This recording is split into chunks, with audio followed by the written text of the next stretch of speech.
السلام علیکم ناظرین، میں ہوں آپ کا ہوسٹ احمد صابر سبحانی، پروگرام نو پالیسیز میں۔ ناظرین، ہمارے ملک کا مسئلہ یہ رہا ہے کہ جب بھی یہاں کوئی مسئلہ درپیش ہوتا ہے تو اس کو اس وقت بر وقت اس کا حل تلاش کرنے یا اس کو کرنے کی بجائے اس کو چلنے دیا جاتا ہے، اور جب وہ مسئلہ سنگین سے سنگین تر ہوتا جاتا ہے تو پھر اس کے حل کی طرف آیا جاتا ہے، پھر اس کی پالیسیز بنائی جاتی ہیں جب تک وہ انتہائی سنگین ہو جاتا ہے۔ لیکن ہمارے ملک کے جو تمام لال بجکڑ ہیں وہ بیٹھے ہوتے ہیں اور کہتے ہیں کہ فوری طور پر اس کا حل ڈھونڈیں، اور اس کا جو حل کیا جاتا ہے، جو پالیسی اس کے حل کے لیے بنائی جاتی ہے، اس سے اس کا وقتی حل تو ہو جاتا ہے، لیکن اس سے یہ نہیں دیکھا جاتا کہ یہ پالیسی لانگ ٹرم چل کے اس کے کیا خطرناک نتائج دے گی۔ جس پالیسی سے جو اس کا حل آپ اس مسئلے کا کر رہے ہیں، 3 سال بعد، 5 سال بعد، 2 سال بعد اس کے کیا خوفناک نتائج نکل سکتے ہیں اس مسئلے کو جس طرح آپ حل کیا ہے یا کرنے جا رہے ہیں۔ وہ ہمارے ملک کے جو بزرگ ماہر ہیں یا لال بجکڑ ہیں وہ اس سے قطع نظر رکھتے ہیں، اور وہ کہتے ہیں فوری طور پہ اس کا حل ہونا چاہیے اور ہم نے کر دیا، دیٹس آل۔ آگے چل کے وہ ملک کے کس طرح زہر قاتل بنتے ہیں، عوام کی چیخیں نکال دیتے ہیں، کمر توڑ کے رکھ دیتے ہیں، ملک کی معیشت کے لیے وہ ایک خطرناک بن جاتے ہیں، بلکہ ایک قسم کا ایک اور خوفناک دہشت گرد قسم کا افرید کا روپ دھار لیتے ہیں۔ میں صرف بات کروں گا ہمارے آئی پی پیز معاہدوں کی۔ یہ معاہدے اس وقت فوری بجلی کے لیے کیے گئے کیونکہ اس وقت لوڈ شیڈنگ کا مسئلہ تھا، اور آپ نے دیکھا ہم ٹی وی پہ ڈانس کرتے تھے کہ ہمارے گاؤں میں بجلی آئی ہے، اور خوشی کا اظہار کرتے تھے، ڈھول بجاتے تھے۔ آج وہی خوشی کی صورتحال یہ ہو رہی ہے کہ انہی معاہدوں کے نتیجے میں لوگوں کی جانیں جا رہی ہیں۔ جی ہاں، بجلی کے بلوں پر جو ان کے لوگوں کے گھروں میں آ رہے ہیں، اور ہم نے خبریں دیکھی ہوں گی کہ لوگوں ایک دوسرے کی جان لے رہے ہیں، کوئی زہر کی گولیاں کھا رہا ہے۔ یہ 1995 کی بات ہے۔ ہم نے دیکھا کہ ہم ہر گھر میں، ہر گاؤں میں ڈھول بجتے تھے اور ڈانس ہوتے تھے کہ ہمارے گاؤں میں بجلی آ گئی ہے۔ انہی معاہدوں کے نتیجے میں اب لوگوں کی جانیں جا رہی ہیں۔ ہم آج اسی موضوع پہ گفتگو کریں گے۔ ہمارے اسٹوڈیو میں ہمارے ساتھ بہت زبردست شخصیت موجود ہے۔ میں آپ کا تعارف کراتا ہوں، میاں ابو ذر شاد صاحب، سابق صدر چیئرمین پیاف۔ میاں ابو ذر شاد صاحب آج سے 3-4 سال پہلے اس مسئلے کی سنگینی اور خطرناکیت کی طرف آواز اٹھاتے رہے ہیں، اخبارات میں کالم لکھتے رہے ہیں، چیمبرز کے پلیٹ فارم، اور جہاں جہاں یہ کر سکتے تھے انہوں نے اس مسئلے کی سنگینی کی نشاندہی کر دی تھی، اور اس کے لیے یہ ابھی تک اپنا اس کے لیے جہاد میں یہ جاری رکھے ہوئے ہیں۔ تو ہم ان کو ویلکم کہیں گے۔ ان کے ساتھ سلمان خان صاحب ہیں جو چیئرمین سندھ طاس معاہدہ کے پاکستان کے چیئرمین ہیں، اور ان کا فیلڈ ہی یہی ہے، انرجی سیکٹر اور ہائیڈل پانی کے سیکٹر میں کام کرتے ہیں، ایک طویل ریسرچ ہے۔ ہمارے ساتھ اسکائپ پہ جوائن کریں گے کیپٹن محسن سید صاحب، سابق صدر، سابق چیئرمین ٹیفٹا ہیں پنجاب کے، اور سندر انڈسٹریل اسٹیٹ کے بھی ہیڈ رہے ہیں، اور یہ انجینئر ہیں بائی پروفیشن، اور ان کا بھی اس فیلڈ کا تجربہ ہے۔ میں سب سے پہلے بات کا آغاز کروں گا میاں ابو ذر شاد صاحب سے۔ سر، آپ نے کافی پہلے اس کی آواز اٹھائی، تو ہمارے ناظرین کو سمجھائیں گے کہ یہ آئی پی پیز کی کہانی کیا ہے؟ بہت شکریہ۔ یہ علی بابا 40 چور کا ایک ناول تھا، یہ کہانی وہاں سے شروع ہوتی ہے۔ آج کل 40 خاندانوں کی بات ہو رہی ہے۔ جی وہی 40 چور ہیں جنہوں نے اس ملک کو لوٹنے میں کوئی کمی نہیں کی۔ انگریز بیوقوف تھا کہ جس نے ہندوستان میں آ کے حکومت کی، اور پھر وہ لوٹ لاٹ کے لے گیا، مگر وہ جو اپنے پیچھے جو چیزیں چھوڑ گیا ہے، اب یہ اتنے عقل مند ہیں، یہ یہاں سے اس کا کام کر رہے ہیں، یہاں سے پیسہ لوٹتے ہیں اور وہاں شفٹ کر دیتے ہیں انگریزوں کے پاس. انگریزوں کے پاس. آپ کی لنڈن، یورپ، دبئی، امریکہ، کینیڈا، آسٹریلیا آپ کی شفٹ ہو گیا، پیسہ فلائی کر گیا. خالی پیسہ فلائی نہیں کیا، آپ کا برین فلائی ہو گیا، ڈرین ہو گیا. اچھا کہانی اس طرح ہے جی، یہ صرف 40 چوروں کی کہانی ہے جو ہر وقت اسمبلی میں بیٹھے ہوتے ہیں. میں بڑی کلیئر بات کر رہا ہوں، یہ ہر وقت اسمبلی میں بیٹھے ہیں یا ان کے سمدھی بیٹھے ہیں.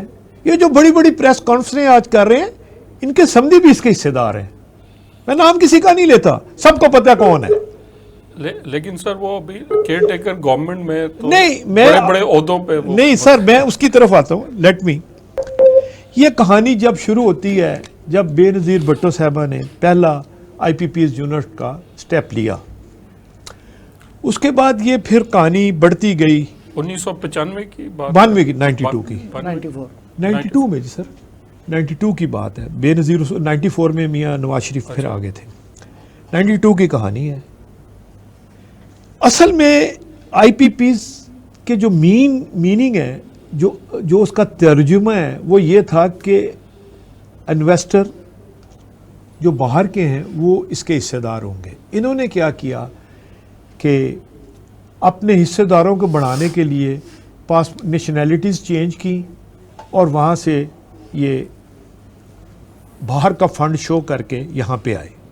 سب سے بڑا ظلم اس وقت ہوا جب انڈیا میں یہ 6 سینٹ اور 7 سینٹ میں بجلی تھی، بنگلہ دیش میں 8 سینٹ میں ہوئی، تو ادھر انہوں نے سب سے پہلے آئی پی پیز کو کہا جی ہماری کک بیک پہلے ڈیسائیڈ کریں، اس کے بعد ہمارا ایگریمنٹ ہوگا. تو انہوں نے 8 سینٹ پر یونٹ انہوں نے کک بیک لی ہوئی ہے، یعنی کہ ڈبل کے ساتھ. ہاں، یہ وہ ذرائع ہیں جو وقت بتائے گا کہ کس کے ہیں. اور یہ پے عوام نے کی ہے. ڈیفینیٹلی میں نے اور آپ نے دیے ہیں نا. دیکھیں یہاں جسم فروشی ہو رہی ہے، یہاں خودکشیاں ہو رہی ہیں، یہاں ڈکیتیاں ہو رہی ہیں، مگر جو سارا کچھ لوٹ کے لے کے جا رہا ہے اس کو تو کچھ نہیں کہا جا رہا. کیونکہ علی بابا 40 چور ہر وقت موجود ہیں، چاہے کیئر ٹیکر ہو، چاہے سٹنگ اسمبلی ہو، چاہے پچھلی اسمبلی ہو. پچھلی اسمبلی میں رزاق داؤد تھا، ندیم بابر تھے. وہ میں نام کسی کا زیادہ لیں گے تو اچھا نہیں لگتا، جنگیر ترین تھے. یہ بات نہیں ہے. بات اصل یہ ہے کہ آخر اس کا اینڈ کیا ہے. اس وقت آپ کے دفاعی بجٹ 2100 ارب روپیہ ہے، اور آج کی ڈیٹ میں اگلے سال 24-25 میں ہم نے 2112 ارب روپیہ ہم نے کیپیسٹی پیمنٹ دینی ہے. اور 2112 ارب روپیہ کیپیسٹی پیمنٹ یہ آپ کے بچوں کی کھالیں نوچ لیں گے. یہ مرے ہوئے کو مار رہے ہیں. یہ وہی بات ہے جب انقلاب فرانس آیا تو بادشاہ نے اپنے گھوڑے بیچ دیے تھے، مگر وہ جو اسمبلی میں گدھے بیٹھے ہوئے تھے وہ نہیں بیچے. ہمیں یہ گدھے بیچنے پڑیں گے تو پھر جا کے آئی پی پیز کے ایشو پہ بات ہوگی. یہ اس میں سٹیک ہولڈر کو شامل کرنا پڑے گا. یہ نہیں ہے کہ جو فیصلہ آپ نے اسمبلیوں میں کر دیے وہ صحیح فیصلے ہیں. آپ ہمارے ووٹ کا نجائز استعمال کر رہے ہیں. اس کے اوپر ہمیں ڈسکشن کرنی پڑے گی. یہ اپنی سپیچوں میں کہتے تھے جی 300 یونٹ فری دیں گے انڈیا کی طرح. یہ 300 یونٹ کیا دیں گے فری؟ ان کے تو گھر میں پیسے آتے ہیں. بغیر کچھ کیے 2 ارب روپیہ روز ایک لیڈر کو جاتا ہے، 2 ارب روپیہ ڈیلی جاتا ہے کیپیسٹی پیمنٹ. جی تو یہ تو ساری کہانی مل ملا کے ہے. اس کہانی کا اینڈ جو ہے وہ یہ نظر آ رہا ہے کہ مجھے سری لنکا سے برے حالات ہو جائیں گے. کیوں؟ اگر آپ نے اس کو یہاں نہ روکا، اگر عوام نے سول نافرمانی کی طرف نہ قدم اٹھایا تو ہم بہت بری طرف چلے جائیں گے. ہمیں 40 روپے سے اوپر یونٹ کسی صورت نہیں لینا، کسی صورت نہیں لینا، چاہے ڈالر 500 کا کیوں نہ ہو جائے. 40 روپے یونٹ پہ ان کو فریز کرنا چاہیے اگلے 10 سال کے لیے. اور کیپیسٹی پیمنٹ 0، نو کیپیسٹی پیمنٹ. اگر آپ نے چیز ہی نہیں دی تو آپ کس چیز کے پیسے ہم سے لینا چاہتے ہیں؟ سر میں اسی طرف آ رہا تھا، جس طرف آپ نے تو خیر کھل کھلا کے بات کر دی کہ یہ ملک کی سلامتی کو تھریٹ مل رہا ہے، کیونکہ اس وجہ سے پبلک میں بہت زیادہ انریسٹ پیدا ہو گیا ہے، نہ صرف پبلک میں، انڈسٹری میں، ٹریڈرز میں، بزنس مینز کے لیے، جو ہمارے ملک کو چلانے والے طبقات ہیں. آپ کی ملک کو، اکانومی کو، انڈسٹری چلاتی ہے، تاجر چلاتا ہے، پبلک ٹیکسز پے کرتی ہے، تو وہ بھی بڑے شدید اس سے انریسٹ میں چلے گئے ہیں، اور اب ان کے پاس کوئی حل نہیں رہا سوائے اس کے کہ احتجاج کرنے کے لیے کہ ہمیں ان معاہدوں سے بچایا جائے. ہم انجینئر صاحب سے پوچھتے ہیں، کیپٹن صاحب سے، سر یہ کیپیسٹی پیمنٹ اور یہ کیپیسٹی پیمنٹ رواں سال میں میاں ابو ذر شاد صاحب بتا رہے تھے تقریباً 2200 ارب روپیہ دیا جائے گا، اور it's equal to defence budget. تو آپ خود اندازہ لگا لیں سر. جی بالکل ٹھیک کہہ رہے ہیں سبحانی صاحب. اصل میں ہمارے پاس 3-4 آپشنز ہیں ہم نے پرائس کنٹرول کرنے کے لیے، جن میں کیپیسٹی پیمنٹ ایک ضرور ہے، لیکن سب سے پہلے امیڈیٹ ریلیف جو ہم لوگوں کو دے سکتے ہیں وہ یہ ہے کہ ہمارے روزانہ کا جو یہ ہر مہینے بجلی کا بل آتا ہے، اس کے اندر 30% ٹیکسیشن ہے. تو 60 روپے کے بل کے اندر 20 روپے جو ٹیکسز ہیں، یہ حکومت کو چاہیے کہ اگلے مہینے کے بل میں سے یہ سارے ٹیکسز نکال دے، اور لوگوں کو امیڈیٹلی یہ آ گئی پرائس 40 روپے کی. اب جب 40 روپے کے اوپر پرائس آ گئی تو پھر ہم نے جو پاور جنریشن کرنی ہے وہ ہم نے کرنی ہے لوکل فیول کے ساتھ، جس کے اندر لوکل کوئلہ استعمال ہو رہا ہو، لوکل گیس استعمال ہو رہی ہو. تو 10 روپے بجلی اور کم ہو جائے گی اور بجلی کا ریٹ ہو جائے گا 30 روپے. اب 30 روپے ہم نے دے دیے کنزیومر کو، ریزیڈینشل کو، اور ہم نے دینی ہے بجلی انڈسٹری کو 25 روپے یونٹ کے اوپر. جب ہم انڈسٹری کو 25 روپے یونٹ کے اوپر دیں گے تو یہ ان کی پروڈکشن بڑھے گی، ان کی ایکسپورٹ بڑھے گی، ہمارے پاس ڈالر آئیں گے. تو یہ جو 2 سٹیپس ہیں جس میں ٹیکسز فوراً ختم کریں اور لوکل فیول والی پاور جنریشن کریں، اور قیمت 60 روپے سے 30 روپے کے اوپر عوام کے لیے اور انڈسٹری کے لیے یہ 25 روپے پہ لے کر آئیں، امیڈیٹلی آپ کو فائدہ شروع ہو جائے گا اور آپ نیگوسیشن کھولیں آئی پی پیز کے ساتھ. لیکن سب سے امپورٹنٹ بات یہ ہے کہ 94 کے جو فرنس آئل اور ڈیزل کے جو کانٹریکٹس ہیں وہ اب ختم ہونے والے ہیں. ہمیں ان سے اپنے آپ کو الجھا کے اپنا ٹائم نہیں ضائع کرنا چاہیے. 2024 کے اندر ان کے 30 سال پورے ہو رہے ہیں. سو ہمیں چاہیے کہ ہم فوکس کریں اپنی ایفیشنسیز کے اوپر. سیکنڈلی، ہمارا جو ڈسٹریبیوشن لاسز ہیں وہ اس وقت 30% ڈسٹریبیوشن لاسز ہیں، اور انڈسٹریل سٹینڈرڈ جو ہے، انڈسٹری کا سٹینڈرڈ ہے 5%. سندر انڈسٹریل اسٹیٹ کا الیکٹریکل ڈسٹریبیوشن سسٹم میرا بنایا ہوا ہے، میرا ڈیزائن کیا ہوا ہے، میں نے اس کی کنسٹرکشن سپرویژن کی. وہاں پر لاس ہے 1% لاسز ہیں وہاں پہ 100 میگا واٹ کے اوپر، اور ہر فیکٹری کے اندر آٹومیٹک میٹر ریڈنگ لگی ہوئی ہے، کوئی بجلی چوری نہیں کر سکتا. تو یہ آٹومیٹک میٹر ریڈنگ اگر ہم اپنی ساری ڈسٹریبیوشن کمپنی میں لگائیں تو یہ جو 30% ہمارے لاسز ہیں یہ ہم نیچے لا سکتے ہیں 5% کے اوپر. تو یہ بجلی ہماری 30 روپے سے 10 روپے اور کم ہو کے یہ 20 روپے پہ بجلی آ گئی. میں آپ کو وہ چیزیں بتا رہا ہوں کہ ٹیکنیکلی ہم چیزوں کو ٹھیک کر سکتے ہیں. اور یہ جو ہمارے این ٹی ڈی سی والے اور ڈسٹریبیوشن کمپنی والے ہیں، یہ ہمیں عوام کو تھوڑا سا مس لیڈ کر رہے ہیں کہ آپ کو آئی پی پیز کے پیچھے لگا دیں. پہلے ہمیں اپنا گھر ٹھیک کرنا ہے. تو سب سے پہلے گورنمنٹ اس پہ سے ٹیکسیشن ختم کرے، کیونکہ 45,000 بجلی ہم جنریٹ کر رہے ہیں، کنیکٹ ہم نے کی ہے 25,000 میگا واٹ. تو یہ جو 20,000 میگا واٹ کا جو نو کنیکشن ہے ٹرانسمیشن لائن سے، اس کا ذمہ دار national transmission and distribution company ہے. تو واپڈا کے ملازمین کو، این ٹی ڈی سی کو اور ڈسٹریبیوشن کمپنی کے سارے ملازمین کو جو فری بجلی دی جا رہی ہے وہ فوراً بند کی جائے ایز اے پینلٹی، کیونکہ انہوں نے اپنی ذمہ داری پوری نہیں کی ہے. اور آرام سے ہم 3 مہینے کے اندر بجلی جو ہے 60 سے 30، 30 سے 20، اور ہم پھر اس کو 20 سے نیچے لے کے جا سکتے ہیں، بجائے اس کے کہ ہم جھگڑوں میں پڑیں، کورٹوں میں جائیں. ہم ٹیکنیکلی اپنے پرابلم کو سالو کریں. اور یہ پرابلم بڑی آسانی سے سالو ہو سکتا ہے. لیکن ہمارے جو یہ بیٹھے ہوئے ہیں لوگ انجینئرز جو ڈسٹریبیوشن کمپنیز کے اندر جو انہوں نے بیڑا غرق کیا ہوا ہے سسٹم کے اندر, یہ ایک بالٹی ہے جس میں سوراخ ہی سوراخ ہیں. آپ اس میں جتنا پانی ڈالیں, جتنی بجلی ڈالیں, وہ لیک ہو جائے گی. تو سب سے پہلے تو ہم نے اپنی ڈسٹریبیوشن کمپنی کو ٹھیک کرنا ہے, بلکہ ان کو پرائیویٹائز کریں. آپ فیسکو کو, اسلام آباد الیکٹرک کو, لاہور الیکٹرک کو, میپکو کو, ان سب کو پرائیویٹائز کریں. پھر میں دیکھتا ہوں کہ شالیمار والے ایریا کے اندر کون بجلی چوری کر سکتا ہے.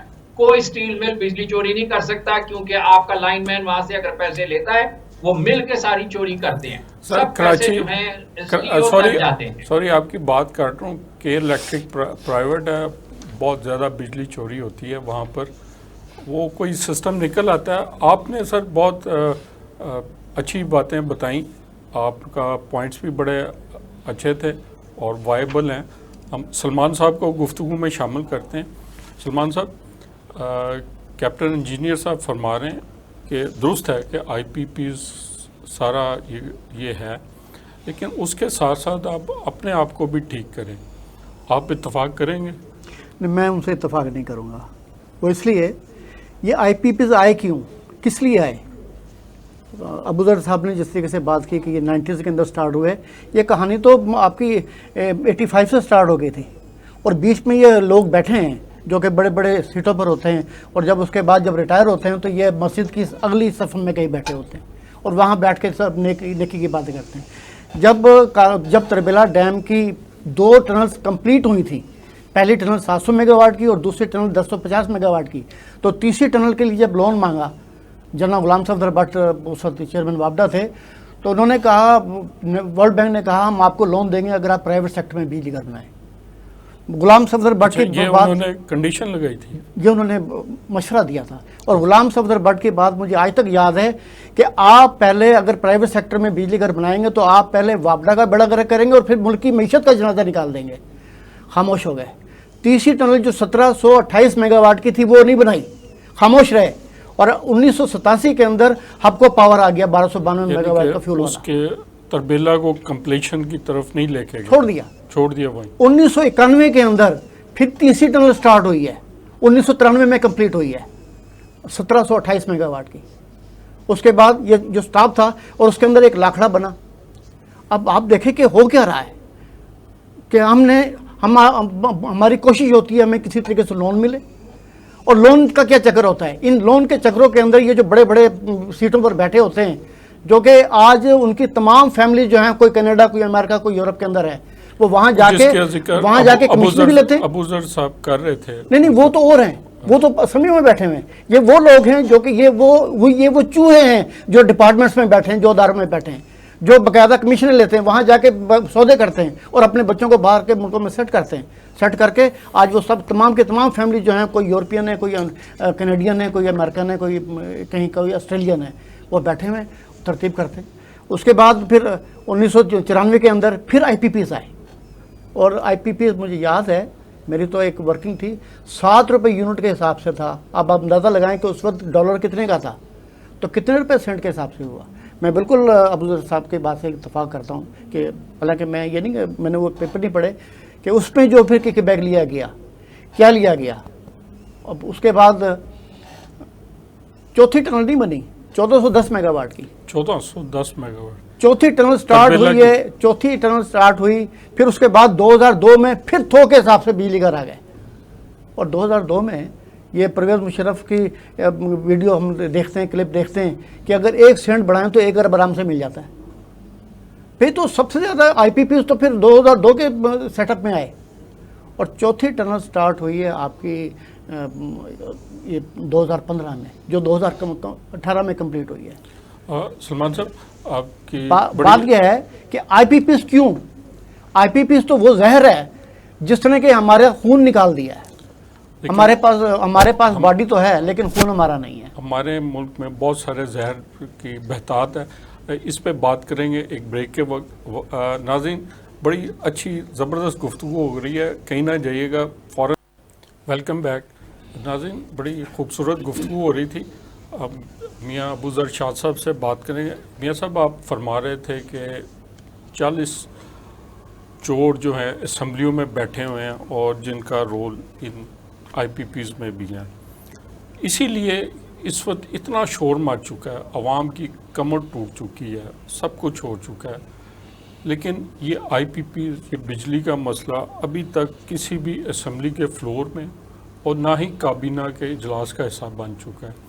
حالانکہ روز P T I, Imran Khan, یہ وہ روزانہ ان پہ پریس کانفرنسیں ہو رہی ہوتی ہیں, ان پہ لاز بن رہے ہوتے ہیں, سارا کچھ بن رہا ہوتا ہے.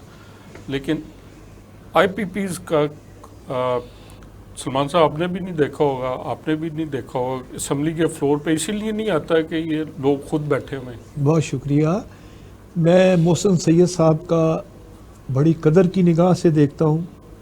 انہوں نے جو پاکستان کے لیے کیا, خاص طور پہ پنجاب میں کیا. پڈمک کے یہ چیئرمین رہ چکے ہیں اور بہت بہت اعلیٰ قسم کی شخصیت ہیں, اور انہوں نے تقریباً میرے خیال سے کم از کم 5 لاکھ خاندانوں کو روزگار دیا ہے. سندرگڑھ اسٹیٹ, بلوال اسٹیٹ, ریم یارکاں اسٹیٹ, ویاری اسٹیٹ, یہ ہماری بزنس کمیونٹی کا برین ہے. اور I am proud of it کہ ہمیں محسن سید صاحب جیسے ہماری آج کے اس پروگرام کا ہمارا حصہ ہیں. میں محسن سید صاحب کو پہلے سلام کرتا ہوں, اور ادب کے ساتھ وہ میرے بڑے بھائیوں جیسے بھی ہیں, اور بہت زیادہ وسیع تجربہ ہے, اور ہم کٹھے کام بھی کر چکے ہیں. اب میں آتا ہوں سر, ایکسپرٹیز کا اظہار بھی جی کر رہے تھے. میں اپنا بھائی کو سلام پبلک کے سامنے کرتا ہوں, سلوٹ کرتا ہوں کہ اس جیسے دوست ہمارے ساتھ کشتی کے سوار ہیں. سر اس وقت آئی پی پی سے بڑا ایشو جو ہے وہ یہ ہے, آئی پی پی سے بھی بڑا, اس سے بھی بڑا 23,500 bureaucrat, technocrat, politicians dual national ہے. اور یہ وہی ڈیول نیشنل ہیں جن کے آئی پی پیز ہیں, یہ وہی ڈیول نیشنل ہیں جن کے سرکاری گاڑیاں جن کے پاس, یہ وہی ڈیول نیشنل ہیں جو کوٹوں میں بھی بیٹھے ہیں. میں آپ سے بڑی کلیئر بات کرتا ہوں, دیکھیں ڈیول نیشنلٹی کا مطلب آپ جانتے ہیں کہ آپ نے اس ملک کی وفاداری کا حلف دیا ہوا ہے. اب آپ اس آپ کو نیشنلٹی ملتی. یس, اب یقین کریں کہ جب تک انڈیا نے جس وقت نہرو کو کہا کہ ہم سر مارشل لا لگاتے ہیں اور یہ کرتے ہیں, تو نہرو نے کہا یہ پولیٹیکل مسئلہ ہے, آپ پیچھے ہو جائیں. اسی طرح جب فوج نے یہ 22 مہینے پہلے کسٹم کے اوپر, سمگلنگ کے اوپر ہاتھ ڈالا, تو آج ڈالر بھی 1 سال سے فوج پاکستان کی وجہ سے یہاں پہ 280 پہ فریز ہے, نہیں تو یہ ڈالر 500 کا ہو جانا تھا. یہ بھی فوج پاکستان کا بڑا احسان اس قوم پہ ہے. دوسرا, سمگلنگ رک گئی. تیسرا, آپ کا ریونیو جو بڑا ہے نا, وہ بڑا اس لیے ہے کہ جتنا تیل آتا تھا وہ آئی پی پیز والوں کے ہی تیل تھا, اور آئی پی پیز والوں نے ہی اپنے پیٹرول پمپ لگائے ہوئے ہیں. یہ تو ایک ایسی کہانی ہے, آپ ان کا کورٹ ٹرائل کریں, میڈیا ٹرائل کریں. میاں منشا 38% سیل ٹیکس لیتا تھا ایڈجسٹمنٹ میں. یہ تو ثاقب نثار صاحب کی مہربانی, انہوں نے میرے کالم پہ 100 موٹو لیا اور وہ 38 کا 18% ہوا سیل ٹیکس. سر یہ کہانی اتنی عجیب ہے, اتنا گند ہے. یہ جو ٹائیں پہن کے, یہ جو بیوروکریسی لگی ہوئی ہے, یہ جو اسمبلیوں میں کام ہو رہا ہے, خدا کی قسم آپ 75 سال میں اتنا نیچے جا چکے ہیں کہ ہم گدھ کی طرح اس ملک کو نوچ رہے ہیں, اور یہ گدھوں کا معاشرہ نہیں چل سکتا. انڈیا میں, بنگلہ دیش میں ڈیول نیشنل نہ بیوروکریٹ ہو سکتا ہے, نہ فوجی ہو سکتا ہے, نہ جج ہو سکتا ہے, نہ پولیٹیشین ہو سکتا ہے. یہ دنیا کی باتیں کرتے ہیں. یہ ڈیول پاسپورٹ واپس کیے جائیں اور ڈیول نیشنلٹی کو ختم کیا جائے. اور دیکھیں, یہ افغانستان کی مثال آپ کے سامنے ہے کہ کوئی بیوروکریٹ وہاں پہ نہیں ہے. وہ 5 وقت کی نماز پڑھانے والوں نے وہ راستہ دکھا دیا ہے. 3200 کلومیٹر لمبی انہوں نے نہر بنا دی ہے. آپ کو پانی نہیں ملے گا. افغانستان نے پانی بند کر دینا ہے, ادھر انڈیا نے بند کر دیا ہے. یہ صحرا بن جائے گا. خدا کے لیے ہوش میں آؤ, اللہ کے واسطے ہوش میں آؤ. جو بندہ باہر پیسہ ہے جس کا اگر وہ پاکستان نہ ہی لے کے آتا تو وہ اس ملک کے ساتھ ظلم کر رہا ہے. آپ تبلیغی جماعت کی طرح سڑکوں پہ نکل جاتے ہیں, پچھلی طرف بیوی آپ کی کسی اور کے ساتھ